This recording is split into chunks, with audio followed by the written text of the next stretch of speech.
السلام علیکم ورحمۃ اللہ تعالی وبرکاتہ۔ اللہ رب محمد صلی اللہ علیہ محمد صلی اللہ علیہ وسلم صلاۃ و سلام علیک رسول اللہ صلی اللہ تعالی علیہ وسلم۔ محترم حضرات، میں اور آپ کے بیچ پھر میں حاضر ہوا ہوں کچھ ضرورت کی باتوں کو لے کر، یعنی کس پانی سے وضو اور غسل جائز ہے اور کس پانی سے وضو اور غسل نہیں جائز، یعنی کس پانی سے وضو اور غسل کر سکتے ہیں اور کس سے نہیں۔ تو وہ پانی ہے بارش کا پانی،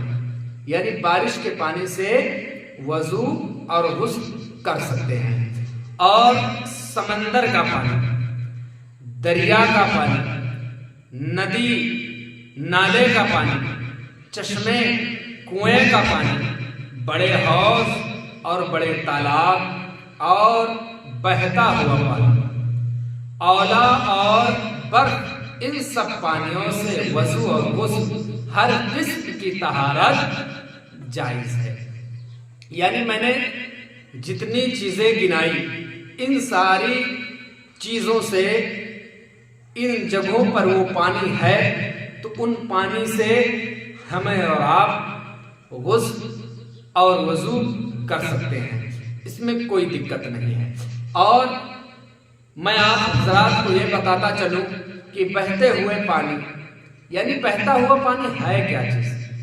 کیسا بہتا ہوا پانی رہے، یا زمین پہ ڈال تو وہ بہ جائے، اس پانی سے ہم وضو اور غسل کر سکتے ہیں، یا کہیں ایسی جگہ بہتا ہو، یا کتنی تیزی سے بہتا ہو، کس طریقے سے بہتا ہو،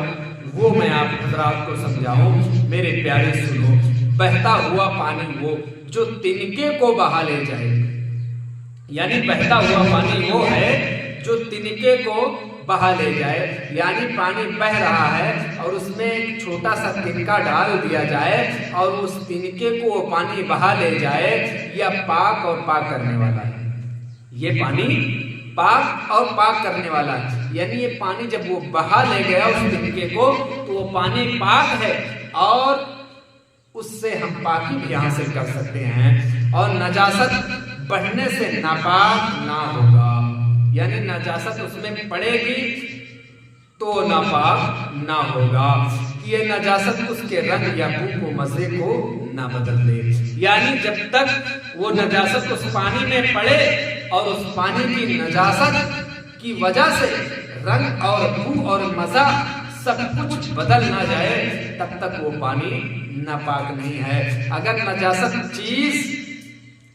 سے رنگ یا بو مزہ بدل گیا تو ناپاک ہو گیا، یعنی جب اس میں وہ پڑ گئی، وہ نجاست پڑی اور اس کا رنگ اور بو اور مزہ بدل گیا، تو پھر وہ پانی ناپاک ہو جائے گا۔ اب یہ اس وقت پاک ہوگا کہ نجاست نیچے تہ میں بیٹھ گئے، یعنی میں نے جو بارش، سمندر، دریا، ندی، نالے، چشمے، کنویں، بڑے حوض،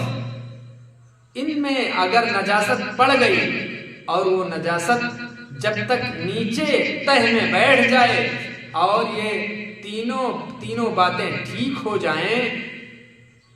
یا اتنا پانی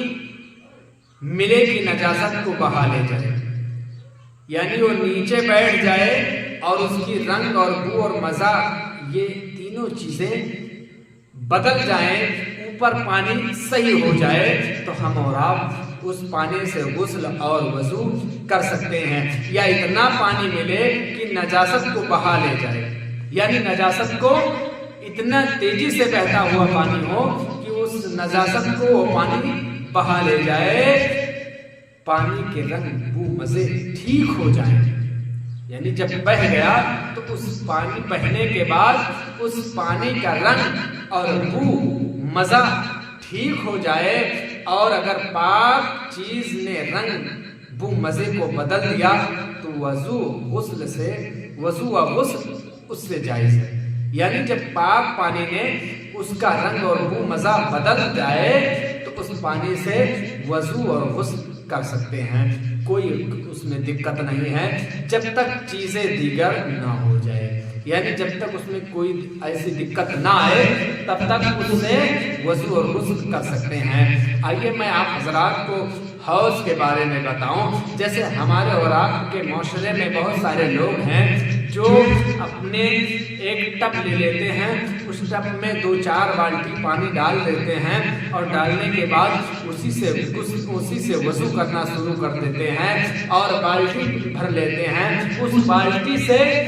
وضو کرنا شروع کر دیتے ہیں۔ تو کیا وہ حوض کے بارے میں آتا ہے یا حوض کے جیسا ہوتا ہے؟ نہیں مسلمانوں، وہ حوض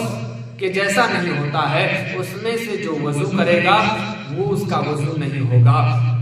تو میں حوض کے بارے میں آپ حضرات کو بتاؤں کہ حوض کسے کہتے ہیں، کہ اس کی لمبائی اور چوڑائی ہوتی کتنی ہے؟ تو اس کی لمبائی چوڑائی 10 ہاتھ لمبائی اور 10 ہاتھ چوڑائی، یعنی 10 ہاتھ وہ لمبا ہو اور 10 ہاتھ چوڑا ہو۔ جب وہ 10 ہاتھ اور چوڑا ہوگا اور 10 ہاتھ لمبا ہوگا تو حوض یا تالاب میں وہ دردہ بڑا حوض کہلائے گا۔ یعنی جب وہ جگہ جہاں پر پانی رکھا ہو، جہاں پر پانی بھرا گا ہو، وہ جگہ کی لمبائی 10 ہاتھ ہو اور چوڑائی 9 ہاتھ ہو تو اس کو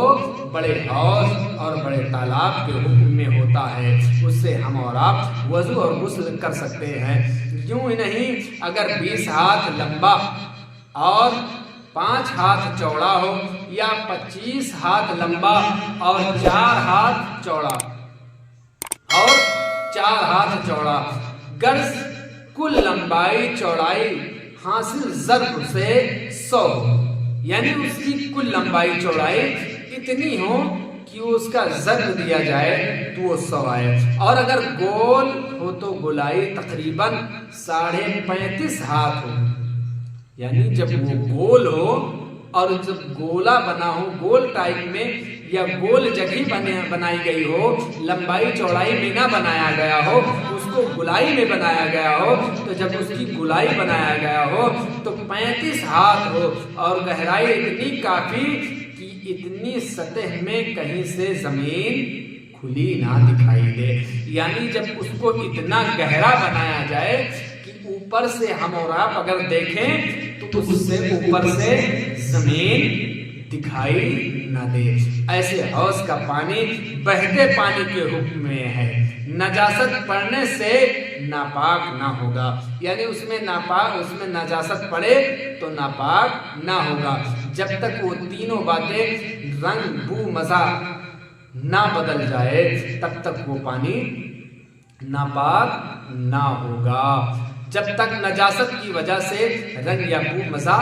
نہ بدل جائے۔ بڑے حوض میں ایسی نجاست پڑی جو دکھائی نہ دے، یعنی بڑا سا حوض تھا، اس میں نجاست پڑ گئی اور اس میں دکھائی نہ دے، جیسے شراب، پیشاب، یہ پڑی تو یہ نجاست دکھائی نہیں دے گی، یہ نجاست ہم اور آپ دیکھ نہیں سکتے ہیں، تو اس میں ہر طرف سے وضو کر سکتے ہیں، اس میں کوئی دقت نہیں ہے جب تک کہ اس کا رنگ اور بو مزہ نہ بدلے، تو اس میں ہر طرف سے وضو کر سکتے ہیں۔ اور اگر دکھنے میں آتی ہو جیسے پاخانہ یا مرا ہوا جانور تو جس طرف وہ نجاست ہے اس طرف وضو کرنا بہتر نہیں ہے، یعنی جس طرف سے وہ نجاست پڑی ہو اس طرف اگر بیٹھ کر وضو یا غسل کرے تو ادھر ہمیں اور آپ کو چاہیے کہ ادھر وضو اور غسل نہ کریں، بلکہ دوسری طرف جا کر وضو اور غسل کر سکتے ہیں، بہتر ہے، یعنی دوسری طرف سے وضو کر سکتے ہیں۔ بڑے حوض میں ایک ساتھ بہت سے لوگ وضو کرتے ہیں، یعنی بڑا جب حوض بنا ہوا ہے تو اس بڑے سے حوض میں تو بہت سارے لوگ آتے ہیں، بہت سارے لوگ وضو کرتے ہیں، سارے لوگ وضو کر سکتے ہیں، اس میں کوئی دقت نہیں ہے، یعنی سارے لوگ وضو کر سکتے ہیں، اس میں کوئی دقت نہیں ہے، جو چاہے وضو آ کر کرے۔ اور اگرچہ وضو کا پانی اس میں گرتا ہو، اگر اس میں وضو کر رہے ہیں اور وضو کا پانی اس میں گر رہا ہے تو کوئی دقت نہیں ہے، وضو کر سکتے ہیں، اس میں کوئی دقت نہیں ہے، وہ پانی ناپاک نہیں ہوگا۔ لیکن ایک چیز کا خیال رکھنا چاہیے ہمیں اور آپ کو، یہ ادب کے خلاف ہے، یعنی جب بڑے حوض میں پہنچے اور جب وہاں وضو کریں تو وہاں اس چیز کا خیال رکھیں کہ ناک، تھوک، کھکھار، کلی اس میں نہ ڈالیں، یعنی جب ناک اپنی نکالے تو اس پانی میں نہ ڈالے، بلکہ بغل کنارے سائڈ جو نالی بنی رہتی ہے اس میں ڈال دیں، وہ بہہ جائے باہر کی سائڈ، اور اس میں نہ کلی کریں اور نہ اس میں کھکھار کریں اور نہ اس میں تھوکیں۔ یہ ساری ادب کے خلاف ہیں، اسے نہ کرنا چاہیے، اور ایسے حوض میں وضو کر سکتے ہیں۔ اور جو حضرات ہیں اپنے گھر میں اپنے اپنے کنویں پر، اپنے نل پر ٹب میں پانی بھر کر وضو کرتے ہیں، ان حضرات کا وضو نہیں ہوتا ہے۔ وہ حضرات کا ٹب دہ دردہ نہیں ہے۔ میں نے دہ دردہ کی لمبائی اور چوڑائی بتا دی، وہ اگر دہ دردہ کے مطابق ہو تو کر سکتے ہیں، لیکن جب وہ دہ دردہ ایک چھوٹی سی بالٹی اور چھوٹا سا ٹب دہ دردہ کے حکم میں نہیں آتا ہے، تو محترم حضرات، آپ سبھی حضرات سے گزارش ہے کہ آپ حضرات اگر ایسا کرتے ہوں تو بالکل چھوڑ دیں، نہیں تو آپ کا وضو نہیں ہوگا، اور جب آپ کا وضو نہیں ہوگا تو آپ کی نماز بھی نہیں ہوگی۔ آپ آئیں گے اور پھر واپس چلے جائیں گے۔ بتائیے، آپ صرف نماز کا مذاق بنا رہے ہیں، آپ صرف وضو کا مذاق بنا رہے ہیں، کل یہی نماز ہم کو آپ کو ایک تھپڑ مارے گی اور کہے گی آپ نے میرا مذاق بنایا ہے، وضو کہے گا کہ آپ نے میرا مذاق بنایا ہے، کہ آپ نے ایسے وضو کیا ہے۔ تو محترم حضرات، آپ سبھی حضرات سے گزارش ہے کہ زیادہ کوشش کر کہ وضو جس حکم میں حوض میں جائیں، اگر حوض بنا ہے تو اس کا جو حکم ہے اس طریقے سے حوض بنائیں اور اس میں وضو کریں، وضو ہو جائے گا، لیکن بالٹی ٹب وغیرہ میں نہ کریں۔ تو محترم حضرات، آپ حضرات سے گزارش ہے کہ یہ ساری چیزیں اگر کرتے ہوں تو بالکل چھوڑ دیں، بلکہ حوض بنا ہو تو اس میں وضو کر سکتے ہیں، نہیں بنا ہے تو آپ ایک لوٹے میں لے لیں، جگ میں پانی لے لیں، آپ حضرات وضو بنائیں اور وضو کریں، وہ اتنا بہتر ہوگا، اتنا اچھا ہوگا۔ تو اتنا اچھا کام تو آپ حضرات ضرور اس پہ عمل کریں۔